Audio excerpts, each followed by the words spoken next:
Hey everyone, this is Jennifer SCHAUS coming to you live from Washington, D.C. And today we're talking about 8 tips for selling to the U.S. federal government. Thanks for joining us today. Our agenda will include a short introduction about our company. We'll dig into the presentation. I'll make some concluding remarks and then happy to take any questions that you may have. Otherwise, you can call us directly or send an email to us. A little bit about us. We are based in downtown Washington, D.C. and provide professional services for government contractors. This includes general consulting, market analysis reports, proposal writing, the SBA Small Business 8A certification, GSA schedule support. That includes getting onto the schedule, managing it, making modifications, helping you with audits and renewals, and then contract administration for the companies that are lucky enough to become contractors. We do host educational webinars every Wednesday in 2018. Those are held at 12 o'clock noon Eastern Time, and they typically last anywhere from 15 to 20 or 30 minutes. We also host networking events and seminars throughout the year. You can find the full schedule of webinars, events, seminars, and our services on our website, which is listed below. A little bit about my background is listed here on this slide, but more importantly, I'd rather dig into our presentation today, which includes the 8 tips for selling to the U.S. federal government. Number 1, don't respond to every request for proposal. You can't do it. It's impossible, and it's not a good use of your time. As we know, the opportunities that are $25,000 and above are listed on fedbizops.gov, fbo.gov. However, if something's listed there, it's probably already been worked for the last 12 to 36 months, which is your average sales cycle in federal contracting. All of these opportunities and solicitations that were previously listed on FedBizOps will soon be moving over to a website that everybody is probably familiar with, which is SAM, systemforawardmanagement.gov. So keep an eye out for those upcoming changes. Should you see an RFI, request for information, or a sources sought, that is just exactly what it says. The government's looking for sources. They're looking for companies that can provide a product, a service, help them with some problem or obstacle that they have. That is the beginning of the life cycle of a contract. So when you see those, take the time to respond. Be thorough and comprehensive in your response. Make it easy for the government to understand how you are able to assist with what their needs are. Once they review this list of the companies that are able to provide those sources, that opportunity may then graduate into an RFP. So during that kind of downtime, it should give you an opportunity to go in and talk to the government about your capabilities and explain further how you can assist with their problem. Number 2, do your homework. There's so much data that is available to you via commercial companies as well as public websites where the government publishes data. So use that data, use these facts to be strategic and make decisions based on those facts. There's ample commercial companies, including Bloomberg Gov, EasyGovOps, Govini, Onvia, and the list goes on and on and on.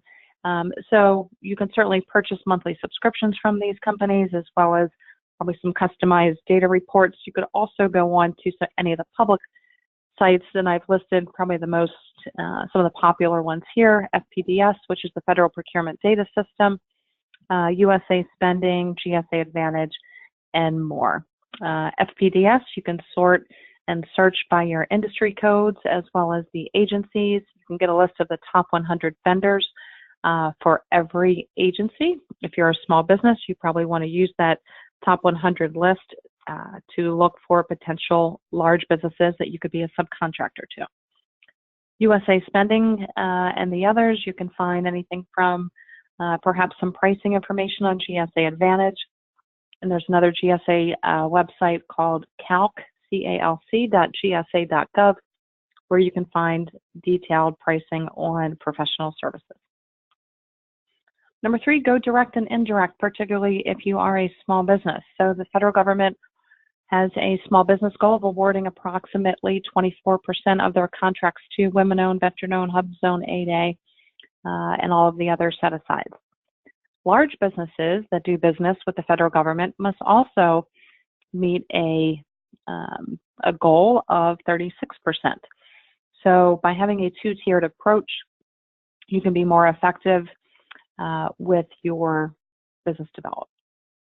The SBA scorecard, which is available on the SBA website, sba.gov, will give you the grades that each of the agencies have received over the last fiscal year on how they performed in meeting these small business goals. They will also provide a comprehensive grade and outlook for how the large businesses did.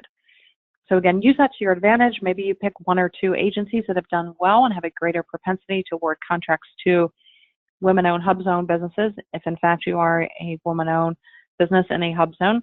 And maybe you pick one agency that has not scored well and needs to get their grade up. So you can use this data and information to kind of reverse engineer and kind of back into the goals that the government has.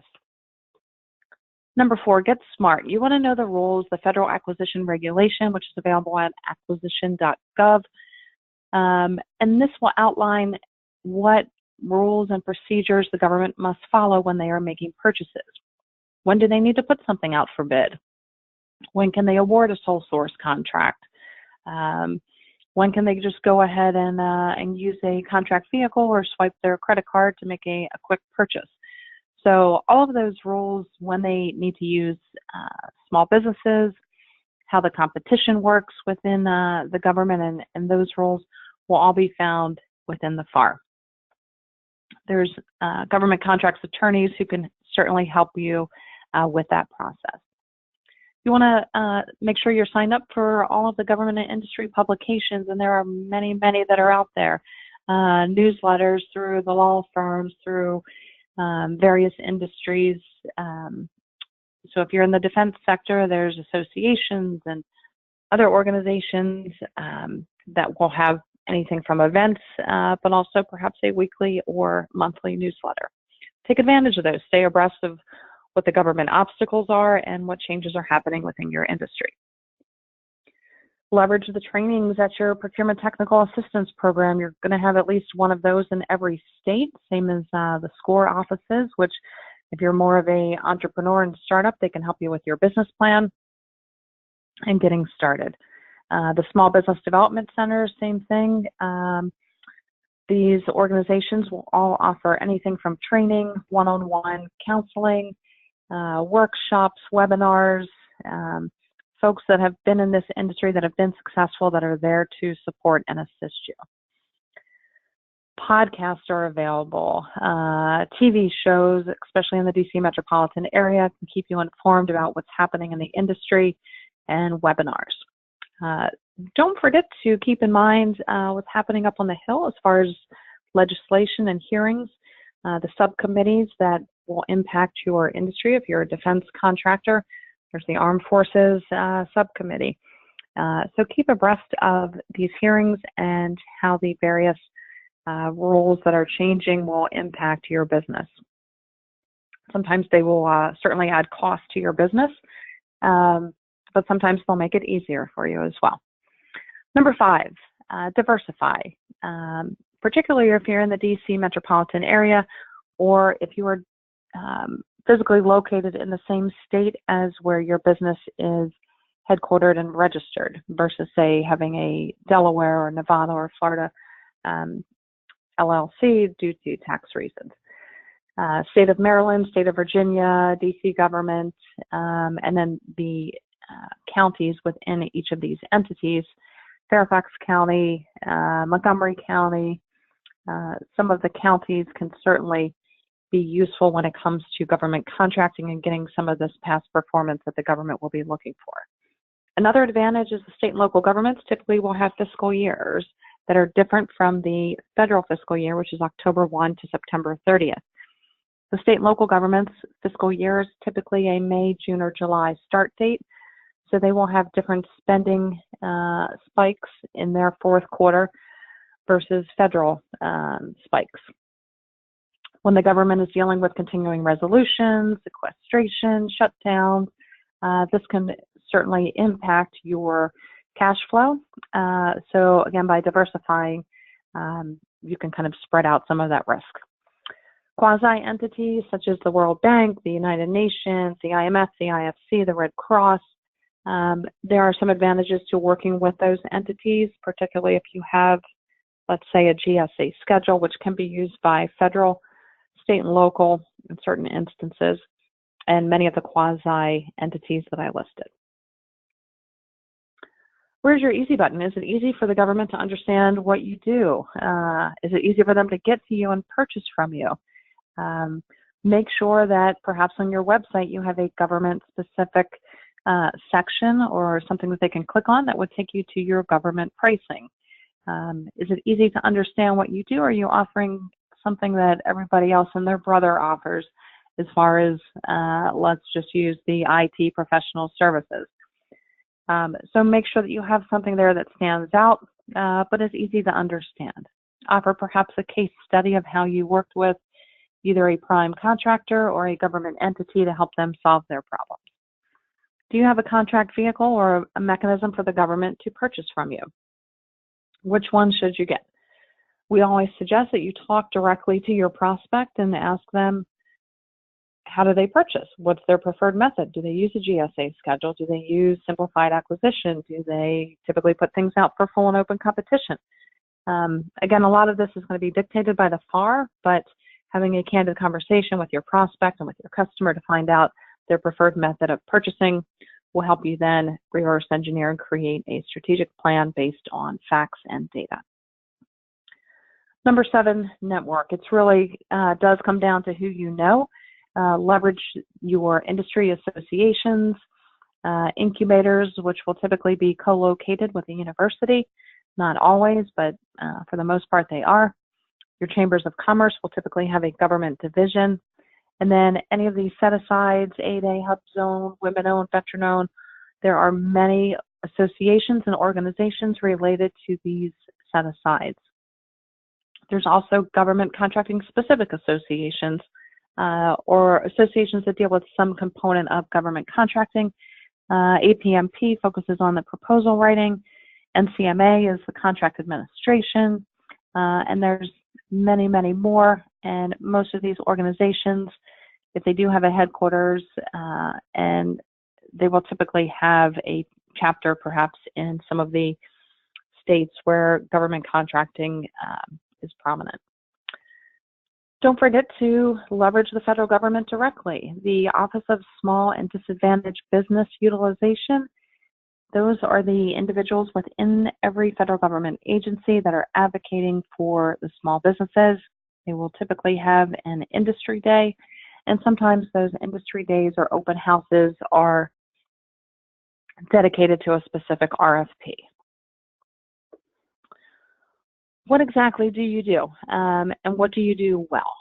You can't do everything well, and this is really a big problem that we have seen with small businesses, saying that they can do anything from providing IT professional services to landscaping services and janitorial services. Pick one or two that are related, do those things, and do it well and be known for that. There are plenty of opportunities spread across government to win that type of business versus offering everything A to Z. So don't also focus on your status. You don't want to lead with that. It certainly is an important component of your business, but from what the government tells us, there's no shortage of small businesses. Because the government is risk adverse, they want to work with somebody that they trust. How are they going to have trust in you? It would be by you showing and demonstrating past performance and experience. So about 92% of the makeup of businesses in the United States tends to be small businesses. That's a pretty large percentage. How can you differentiate yourself and make the federal government feel confident in contracting with you? Show them that you've been in this industry for more than 10, 15, 20 years. Show them that you do have contract vehicles, and show them that you do have this past performance and experience. Some conclusions. Your competitors, which you may see and dig up as you start looking at the data in FPDS, or you'll meet some of these companies as you go to the OSDBU industry days, as you join the associations. Don't look at the competitors as competitors, because these companies can be complementary partners. You may provide exactly the same services, but your footprint may be really strong at, let's say, Department of Agriculture, where their footprint is really strong at Homeland Security. They may have a designation that you don't, or a contract vehicle that you don't, or vice versa. Use all of this data and the facts to make your decisions and be strategic about what you're going after. You need to fill the pipeline. Probably 1 out of every 10 or 15 opportunities may come to fruition if you're lucky. So you need to put ample opportunities in there, but don't fill it with fluff. Fill it strategically with opportunities that you truly do have the propensity to win. Follow up. If you're going to send somebody, say you're going to send somebody an email, send it to them. If you say you're going to call them, call them. If you're not going to be able to do that, then don't promise things that you can't do. Reputation means everything in this industry, so be sure that you're diligent with your word. It's a very long sales cycle. It does take time and hard work. There are certainly some one-hit wonders, and people that maybe have gone on to FedBizOps for the very first time. They found an opportunity, they responded, and they won.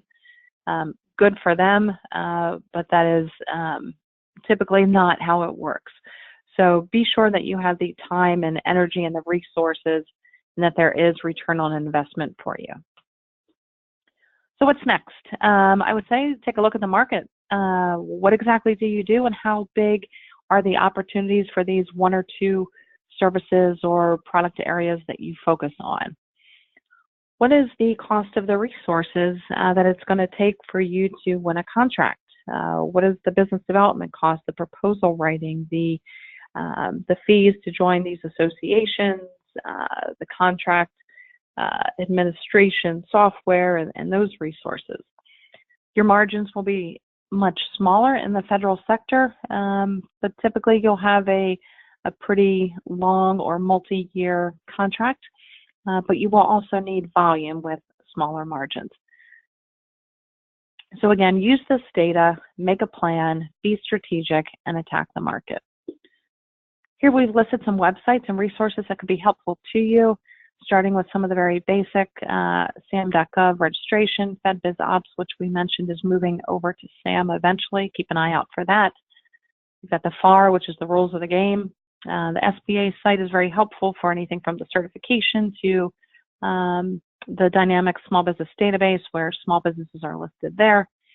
If you're not in there and you're a government contractor, be sure that your data is accurately reflected there. The calc site for GSA would be a list of hourly rates for various job titles. These are going to be for GSA schedule companies, so those rates will typically be a little bit lower, but keep those rates in mind as you are perhaps just starting out and trying to get an idea of where your price points should be. And that concludes our session for today. If you do have questions, you can always contact us directly by phone at 202-365-0598. We are in Washington, D.C., and have clients all over the world. You can also contact us via our website, which has many resources for both events, webinars, and additional information on our services. Thanks, everybody, for joining us today, and we hope to see you again soon.